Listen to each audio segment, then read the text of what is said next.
السلام علیکم، میں ہوں آپ کا میزبان غلام حسین چودھری ایڈوکیٹ۔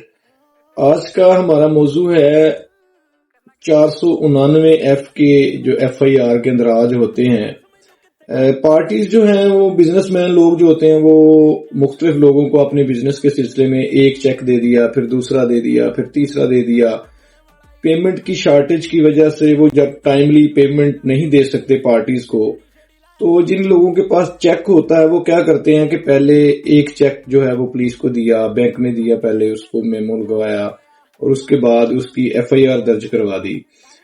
جب اس کی FIR درج ہو جاتی ہے، اس کا کیس چلنا شروع ہو گیا، اس میں سے بندے کی بیل ہو گئی، تو پھر کیا کرتے ہیں کہ دوسرا چیک دے دیا اور دوسرا چیک جا کے دوسری کسی اور تھانے میں بینک میں پہلے پریزنٹ کیا چیک اور وہاں پہ میمو لگوا کے کسی دوسرے تھانے میں جا کے یا اسی تھانے میں جا کے دوسری FIR درج کروا دی، پھر تیسری FIR درج کروا دی۔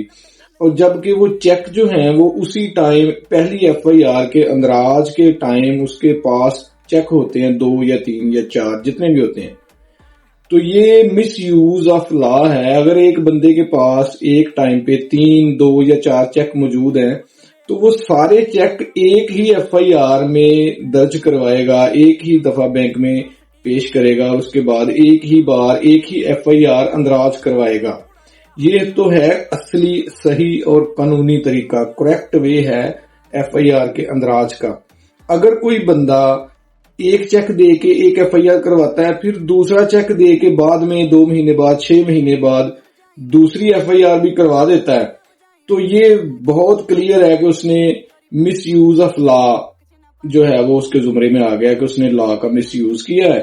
اور اس کے اگینسٹ اگر کوئی بندہ ول والا ہو، جس کو پتا ہو چیزوں کا، تو وہ FIR کی کویشمنٹ کے لیے ہائی کورٹ میں ریٹ کر سکتا ہے، وہ کویشمنٹ کے لیے جا سکتا ہے۔ اگر وہ کویشمنٹ میں جاتا ہے اور ہائی کورٹ کو یہ ثابت کر دیتا ہے کہ اس بندے کے پاس میرے 2 چیک تھے یا 3 چیک تھے، اس نے پہلے میرے خلاف ایک FIR درج کروائی ہے اور جب دوسری FIR درج کروائی ہے تو یہ مس یوز آف لا ہے، تو اس کی جو FIRs ہیں وہ دونوں ہی خارج ہو جائیں گی۔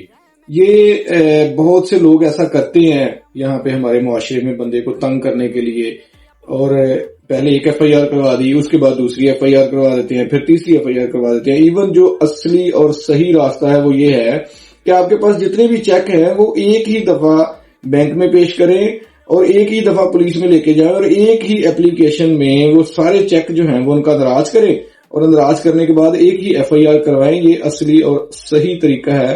جو لوگ جن کے ذہن میں فراڈولنٹ ہوتا ہے، ذہن میں ان کا فراڈ کرنا اور دوسرے کو تنگ کرنے کے لیے، تو وہ کیا کرتے ہیں کہ وہ مختلف FIRs کرواتے ہیں۔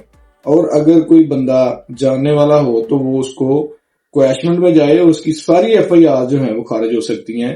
یہ جو ٹول ہے اس کو لوگ ریکوری کے لیے استعمال کرتے ہیں۔ 499F میں جب جاتے ہیں نا تو ریکوری کے لیے استعمال کرتے ہیں۔ ایون یہ اور کورٹس کی ورڈکٹ ہے اس میں کہ یہ 499F جو ہے یہ ریکوری ٹول نہیں ہے۔ اگر کسی نے آپ کے ساتھ بددیانتی کی ہے، دھوکہ دہی کی ہے، تو 499F میں جائیں۔ ادروائز جو ریکوری پروسیڈنگ ہے وہ تو سول ریمیڈی ہے، وہ سپیڈی ریمیڈی بھی ہے، وہ آپ وہاں پہ جا سکتے ہیں۔